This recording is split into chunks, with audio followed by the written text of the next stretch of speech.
When humans try to change or do things from the natural way Allah has created us, it leads to problems.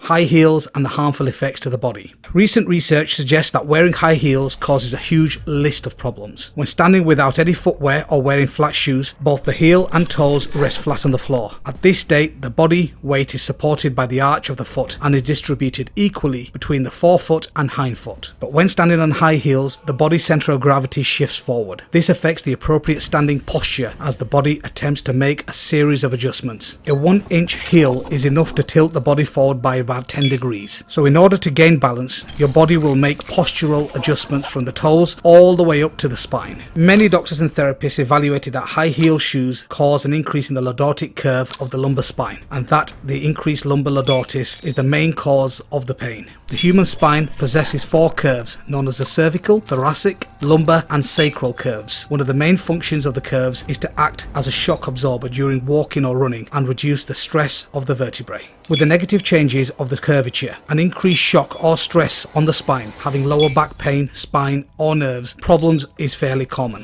One of the common problems is foraminal stenosis, which is the spinal nerve condition that occurs when anatomical abnormalities block or reduces spaces in one or more foramina. Sciatica is also another problem that is associated with compression of the sciatic nerves, which radiates through the buttocks and down to the legs.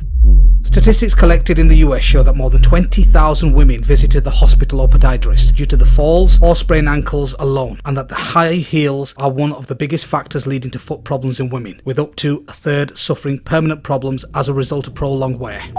Osteopathic physicians explain the common medical problems associated with prolonged high heel wear. High heels. Wearing high heels and continually bending your toes into an unnatural posture can cause a range of ailments, from ingrown toenails to irreversible damage to leg tendons. Additionally, cramming your toes into a narrow toe box can cause nerve damage and bunions.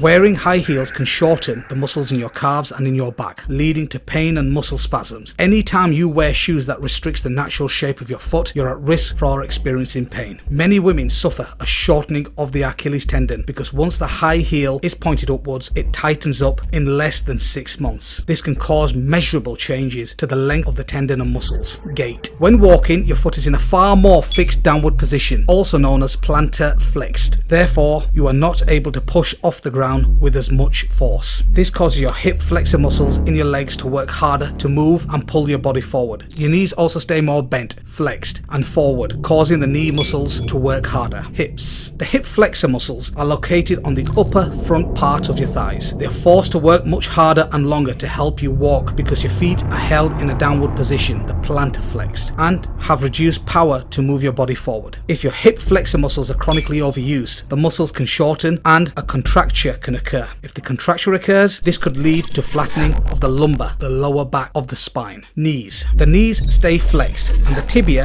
turns inward when wearing high heels. This position puts a compressive force on the inside of the knee, also known as the medial, a common site of osteoarthritis. High heels increase the distance from the floor to the knees and can result in increased knee torque, which can also lead to osteoarthritis. Ankles. High heels limit the motion and power of the ankle joints. The calf muscles are shortened because of the heel height. The shorter muscles cause them to lose power when trying to push the foot off the ground. The position of this ankle may cause a shortening, a contraction of the Achilles tendon. This can increase the pull of the Achilles tendon where it attaches on the back of your heel bone and can cause a condition called insertional Achilles tendonitis. The feet. With the foot in a downward position, there is a significant increase in the pressure on the bottom, the plantar of the forefoot. The pressure increases as the height of the shoe heel increases. Wearing a 3¼ inch heel increases the pressure on the bottom of the forefoot by 76%. The increased pressure can lead to pain or foot deformities such as hapatoes, bunions, bunionettes, which are also known as Taylor's bunions, and neuromas. The downward foot position, the plantar flexion, also causes the foot to become more supinated, meaning turned to the outside.